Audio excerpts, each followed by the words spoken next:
नमस्कार दोस्तों। जैसा कि जान रहे हैं आप, टेक्निकल पावर स्टडी में आपका स्वागत है। और आज हम बात करेंगे प्री मिडिवल इंडिया की, कब से शुरुआत होती है ये, और इसके बारे में डिस्कशन करेंगे। तो आइए देखते हैं कि सबसे पहले प्री मिडिवल इंडिया जो है वो इस्लाम धर्म से स्टार्ट होता है। और देखते हैं कि ये प्री मिडिवल इंडिया है। जैसे कि हम जानते हैं कि मोहम्मद साहब का जन्म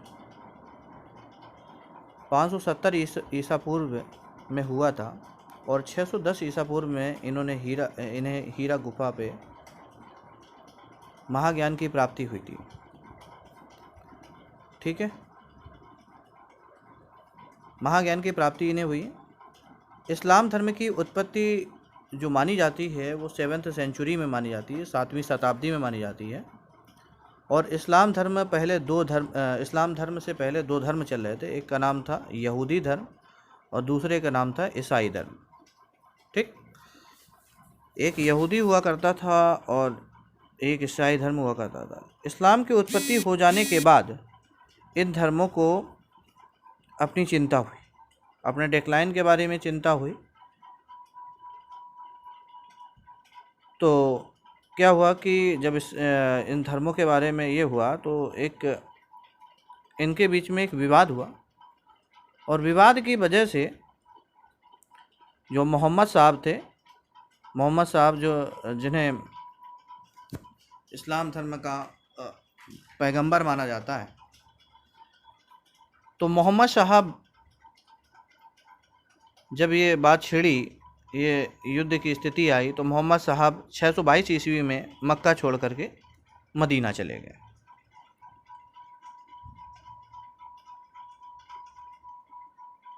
मक्का से मदीना जाने की जो जर्नी को हिजरत कहा जाता है इस्लाम धर्म में। मक्का से जो मोहम्मद साहब के मक्का से मदीना चले जाने की जो यात्रा थी उसे हिजारत कहा जाता है। ठीक है, और मक्का छोड़ने की जो शताब्दी 622 ईसा पूर्व में हिजरी संवत शुरू हुआ। जो मुस्लिम धर्म में जो हिजरी संवत था, जब ये मोहम्मद साहब 622 ईस्वी में मक्का छोड़ करके मदीना चले गए, तो उसी साल से हिजरी संवत शुरू हुआ।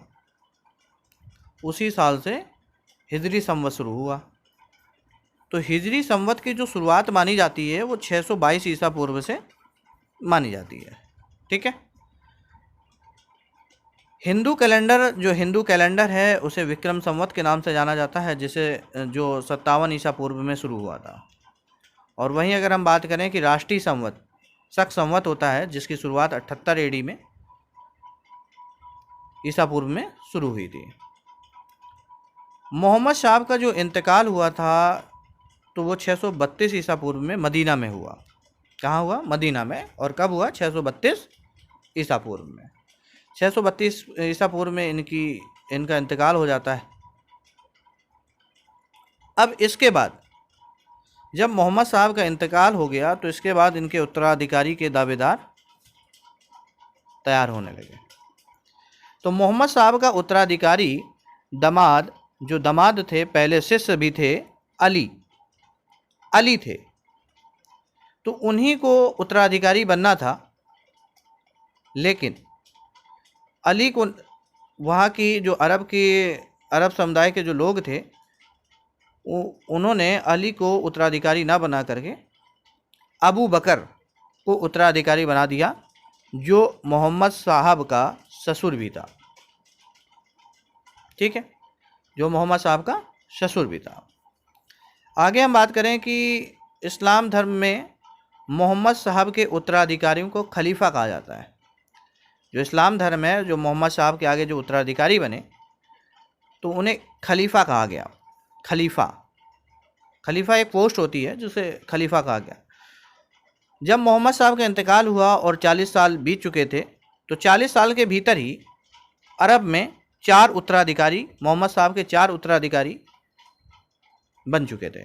पहले का नाम था अबू बकर, पहले का नाम अबू बकर और दूसरे का नाम उमर और तीसरे का नाम उस्मान तथा चौथे का नाम अली था। अली, जो ये अली हैं जिन्हें पहले नंबर पे बनने के लिए बोला गया था, वो चौथे नंबर के उत्तराधिकारी बने। आगे बात करते हैं।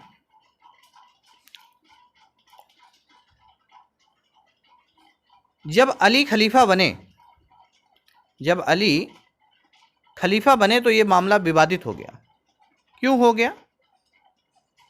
क्योंकि जैसा कि हम जानते हैं कि जो अरब के जो 80 से 85% मुस्लिम थे, वो अबू बकर को पहला खलीफा मानते थे कि अबू बकर ही पहला खलीफा माने।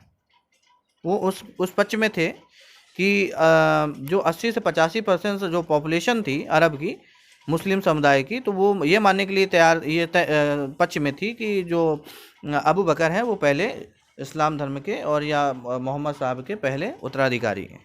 लेकिन 20 से 25 मुस्लिम जो थे, 20 से 25% जो मुसलमान थे अरब के, तो वो अली को पहला खलीफा मानते थे क्योंकि अली को पहले से ही बनना था। तो यहीं से क्या हुआ, यहीं से जो मुस्लिम समुदाय था वो दो भागों में बट गया। अब दो भागों में कैसे बट गया? जो 20 से 25% जो मानने वाले थे कि अली पहले खलीफा हैं, उनको शिया कहा गया, और जो 80 से 85% वाले जो थे लोग, तो उन्हें सुन्नी कहा गया। ठीक है। अब क्या हुआ कि आगे चल करके इनके बीच में बेहद लड़ाई चलती है। खून ये दोनों समुदाय, शिया और सुन्नी, एक दूसरे के खून के प्यासे भी हो जाते हैं। ऐसा क्यों होता है?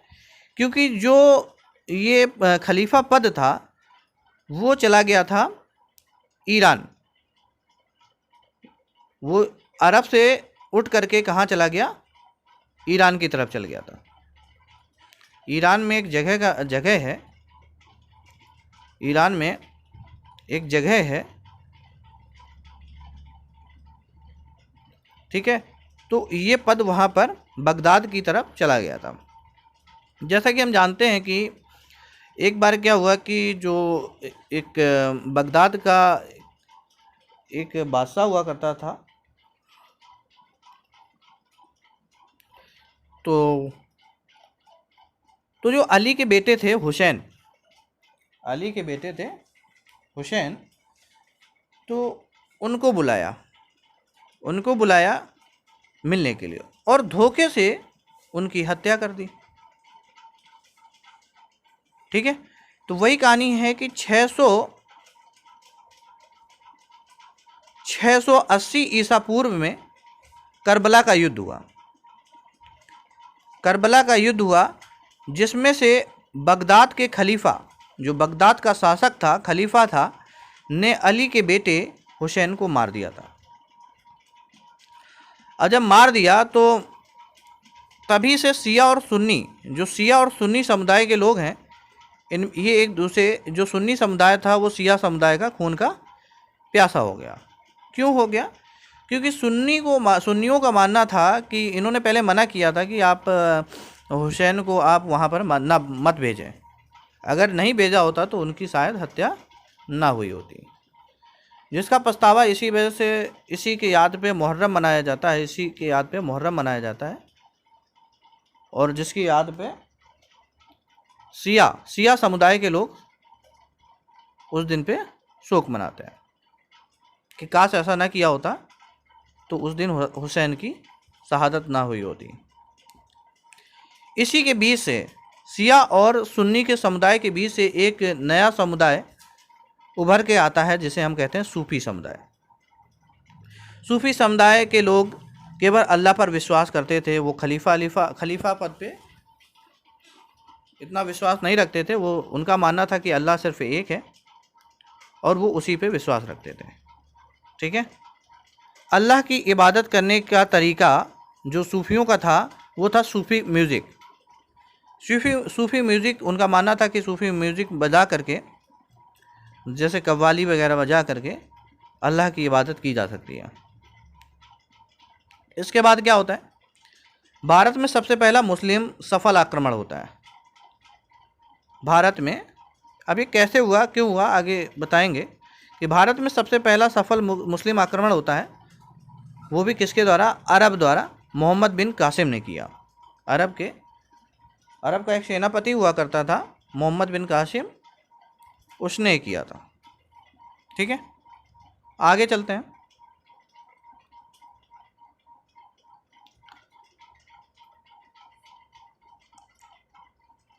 आगे लिखा हुआ है भारत में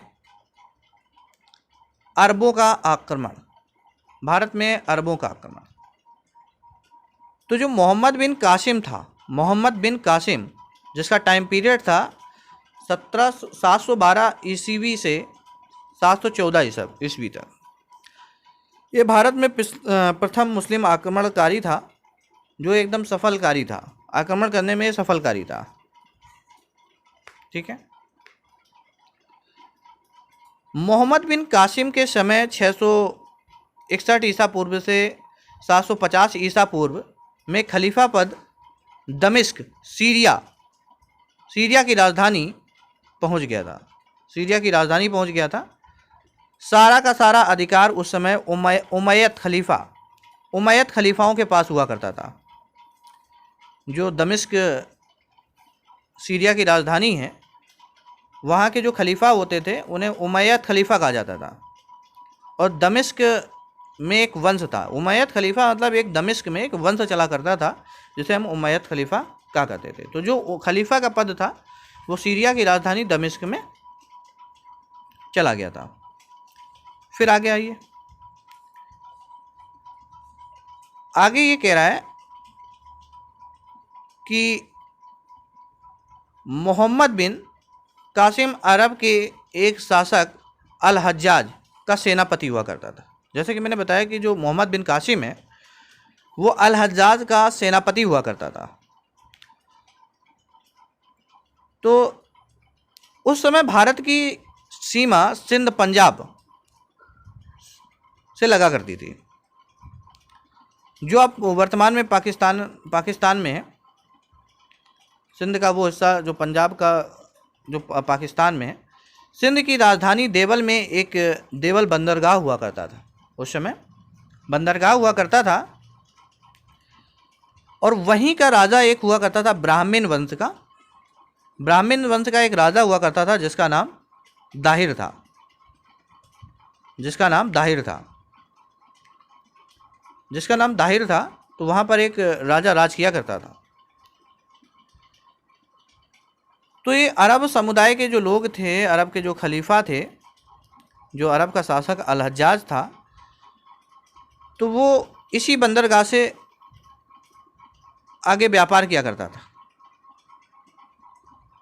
जो अरेबियन सी थे या अरेबियन के पानी के जहाज़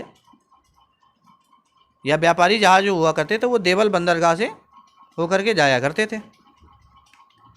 तो एक बार क्या हुआ कि इतिहासकारों के अनुसार ये पता चलता है कि दाहिर के सैनिकों ने, जो दाहिर के सैनिक थे, तो अल हज्जाज के या अरेबियन के जहाज़ों को लूट लिए, जिससे अरेबियों को भारी नुकसान हुआ।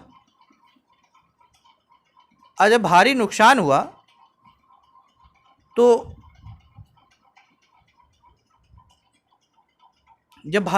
हुआ तो इसकी भरपाई करने के लिए ये बात अल हज्जाज ने उमैयद खलीफाओं को बताई।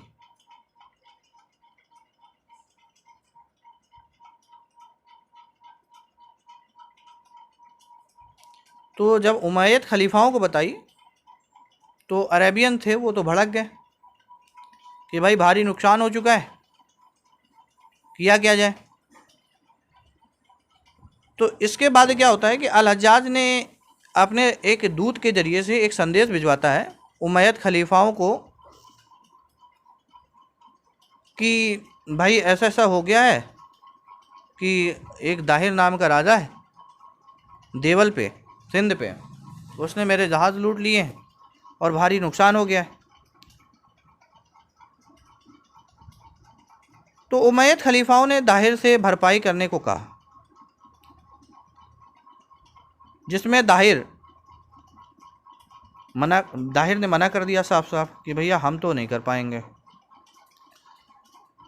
इसी से नाराज अल हज्जाज ने अपने सेनापति मोहम्मद बिन कासिम को सिंध दाहिर पर आक्रमण का अटैक करने का आदेश दिया। तो इसी प्रकार यहाँ से ये उत्पत्ति हो गई, यहाँ से उत्थान हो गया कि अरबों का आक्रमण भारत में हुआ। भारत में जो अरबों का आक्रमण हुआ तो उसकी शुरुआत यहीं से हुई। तो माना जाता है जब ये आदेश मिलते ही, कुछ इतिहासकारों का मानना है कि ये 711 और कुछ इतिहासकारों का मानना है कि 712 ईस्वी में मोहम्मद बिन कासिम ने सिंध पर अटैक किया और सिंध पर अटैक करके दाहिर की हत्या कर दी और उसकी दो बेटी सूर देवी तथा निर्मला देवी को अगवा करके अल हज्जाज के पास भिजवा दिया। ठीक है, अब जो नेक्स्ट कहानी है वो आगे हम डिस्कशन करेंगे। तब तक के लिए बाय बाय, थैंक यू।